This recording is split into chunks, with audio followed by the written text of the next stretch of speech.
Lain-lain lang gid ni ang isulti ni Hesus, usahay makapadasig, usahay sad makapaluya. Tong kagahapon ang iyang gisulti nga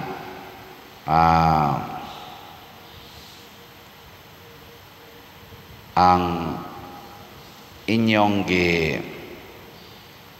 kanang sa tiyang gingon sa nag-unaan nga gililong sa Ginoo ang mga maayong butang, ang Dios nung butang gikan sa mga maalamon. Nya kadto sang mukuyog niya nga di magsigig reklamo, di magagad sa ilang kaalam, mosunod lang gyud tungod sa gugma ug pagtuo, iya sang gisaaran karon nga iyang papahulayon. Siya mao ang pahulay. Lingi ay mong tupad na nakapahuway na ka. Maayo ra imong pahuway. Daghan karong mga tawo nga way pahuway tungod kay nagsunod sila sa ilang kaugalingon. Muna sa atong tubag sa Salmo, ningon tagikan sa langit, midungaw ang Ginoo. Asa man siya nidungaw? Sa yuta. Nganong nidungaw ang Ginoo sa yuta, ang pasabot ani, miduko siya, mitanaw ug mihatag sa atong mga panginahanglan. Dili ta niya pasagdan, dili ta niya biyaan. Mao man bitaw diri sa atong unang pagbasa, hapsay ang dalan sa mga matarong, patag ang dalan nga ilang agian. Ang Ginoo mao ang makahatag natog katarong, unya ang atong mga gitawag natog mga atubangonon nga mga butang sa kalibutan, hapsay og patag, gaan, sayon, basta kuyog nato ang Ginoo. Lisod ba ang paghigugmas kaaway? Lisod sayon. Lisod kaayo. Pero iuban ang Ginoo. Iuban ba ang Ginoo ba? Mosayon dayon na.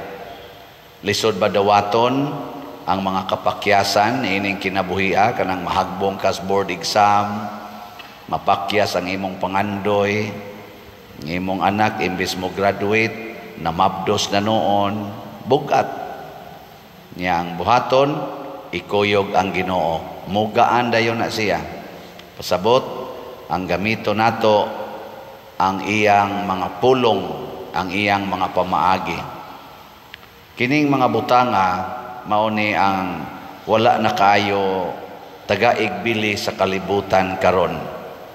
Kaya ang kalibutan magsunod gyud sa gisulti sa tao.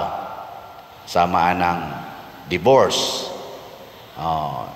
Haron wa na kay problema, aron hapsay, gaan imong kinabuhi, hala, pag-divorce. Mao na gisulti sa kalibutan. Pero, ang wa gisulti sa kalibutan nga inig-divorce, gabawon ka sa kabugat sa imong kasing-kasing. Gabawon ka sa guilt nga duna kay gibiyaan nga pamilya, gibungkag nga pamilya, o anak nga wa nay klarong kapulian nga ginikanan. Sungogon man ang imong tanlagan agud, isip ginikanan, isip amahan, inahan. Nasa laing solusyon sa kalibutan, uwaw ka istanan, kung masakpan kang namabdos, abortion. Abortion. Ipapatay ng bata aron dili na masakpan. Nya ilabay lang na ngadtos basurahan. Ang wa gisulti sa kalibutan nga inighuman nimog abortion, matiguang na lang ka, mamatay na lang ka hapit, naalang yapon ang guilt nga maghuna-huna ka nga ang imong unang anak or ikaduhang anak or ikaupat ka anak or unsang anak ka, imong gipatay. Imong gipatay sud pagid sa imong taguangkan. Kana nga guilt wa na gisulti sa kalibutan, maunay makapabugat og maayo. Para sa ng pamakak na kay nabuhat asawa na nabuhat sa bana, bana na nabuhat nga bati sa asawa, anak na nabuhat nga dautan ngadto sa ginikanan, pari asa man mabuhat ang pari na nabuhat nga dautan ngadto sa madre madre na nabuhat nga dautas pari. Basta mamakak na ta unsa may gi-assure sa kalibutan, pamakak aron way gubot. Kay lisod na kaayo, imo nang isulting tinuod, gubot na kaistanan. Pero ang wa gisulti sa kalibutan nga kung mamakak ta, dili na ta relax sa atong kinabuhi.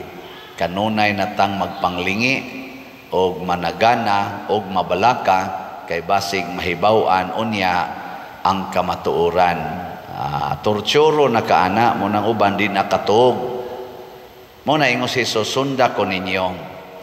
Nya unsaon man nato siya pagsunod, ingon siya, duol mo nako kamong mga gikapuyan o gibugatan sa inyong mga gipasan o papahulayon ko kamo. Pero doon na siya gisulti dinhi, isangon ang akong yugo og sunda ninyo ako.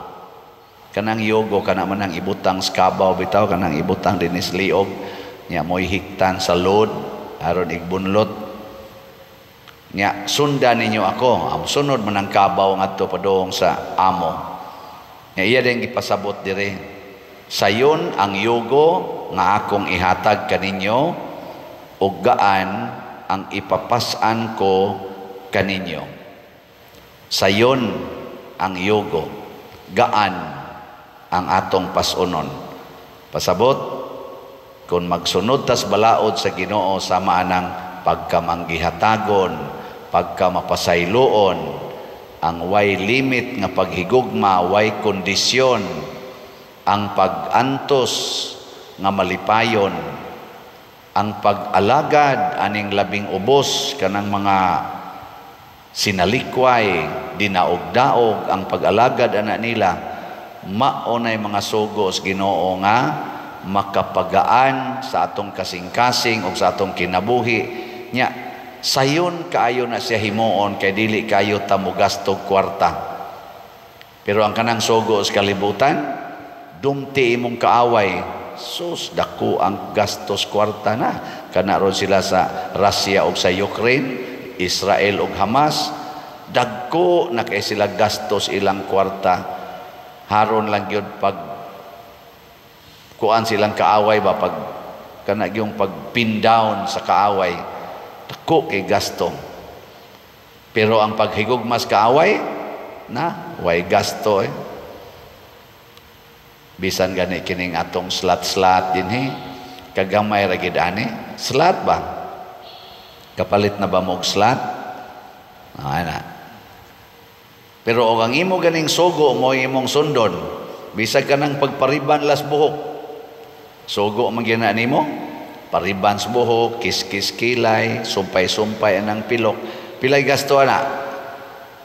Riban, pilay gasto riban? Nga 1,500 mo ba na? Or 1,000? Wa mo makapariban. Nya imo pag yung i-color nya imo pang ang imo pang kilay kiskisan nya badlisan, pilay gasto ana. Naripas imong naong, sumpay pa anang pilok, kolor-kolor anang punuas pilok, naripas mga koko ana, limpyuhag maayo, putlan nya human sumpayan dayon, butangan pa og mga burot-burot diri ang koko ana. Pilay gasto ana nya human tirnohon dayon ang bag, ang sinina og ang sandal. Lakaw din ka nga to. Iniglakaw ni mo, dako kay naggasto dako kay gasto. Nya nigaan imong lawas. Wa. Conscious na nun kay kastanan. Sorry ninyo ha, kamong magsigig kuan, sigig pangusaban na inyong naong. Pero ako lang ning stugan tinuon. Nya ma-insecure pa ka. Dali pa kay ka maratol. Pero sunda ang Ginoo, palit lag slat.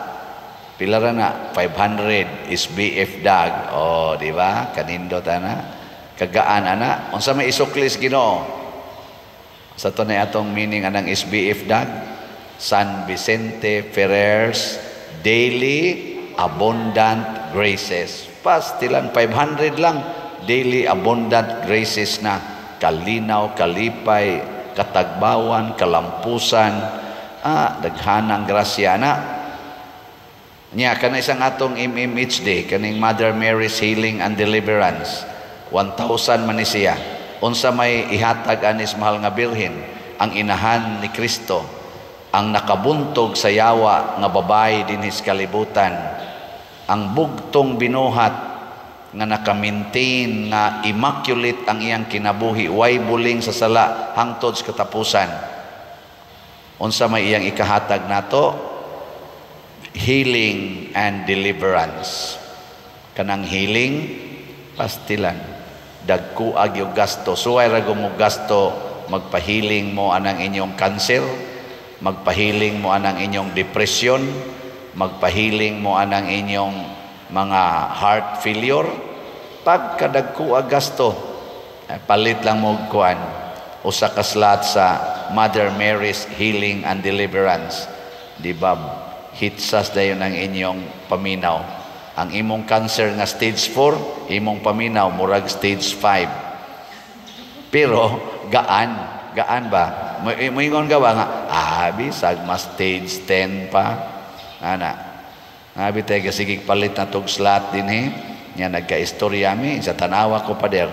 Unsay tan-aw nimo nako, masakiton ko dili nako. Di man ka masakiton. Insa wa ka kay bawo no. Stage 4 na ko cancer. Nya giingnan ko nga 2 months ra kuno ko. Karon hapit na ko mo 2 years. Di ba? Nako hapit na gid ka mamatay. Di sa hapit na kay stage 4 god. Nako stage ko na ka kanang cancer free na ka. Sa dili nagya po ng cancer. Pero nga ako ra gyud nga nalipay lang gyud ko nga matag adlaw makapaminaw pa ko sa imong wali. Nya ighuman ana makapalit pa kong slot from time to time, diha jud ko nalipay. Ningon ko, Lord, og mamatay man ko, at least malipayon ko. Nya wa siya magpakimo. Wa siya kimo-kimo. Tingin sa ito'y giinom sa siyang tambal-tambal tingali, pero wa gid siya magpakimo. Kay matod pa niya, dako pa kay gasto, nya mamatay ra mangyapon siya. Naigo-igo sa jud nga akong giingon nga. Musunod lang gid ko sa Ginoo. O iyang kabubuton nga patyono na gyud, kidney failure, dialysis dayon, ay lang na ipalit lang nag-slot, tagpila rong dialysis, gasto, tag 2,500 kada sesyon, way labot sa mga tambal pa na, maabot pa nagdool-dool 5,000, nya katulos usak simana, sus, 15,000, ipalit pa lang na ninyong slot, orot na, ikaw man, patay dayon mo. Ikamatay, wa na. Unsa naman? Malinawon. Pero naabayay milagro nga himuon ang Ginoo nga dili nato masukod. Ngano man kay ang Ginoo wa siya dito magpabilin sa langit, ni ana siya sa kalibutan. Gikan sa langit midung-aw ang Ginoo sa yuta. Ang Ginoo nga gamhanan kaayo nga way imposible kaniya ni tan-aw, miuban, mikuyog ug miluwas kanato. Muna parte na ganig simbahan, parte na ganig sugo sa Ginoo, di gid ta magpanagana. Bulahan to ang nagsunod sa sugo sa Ginoo kay mainyo gyud ang kinabuhi nga sayon og gaan.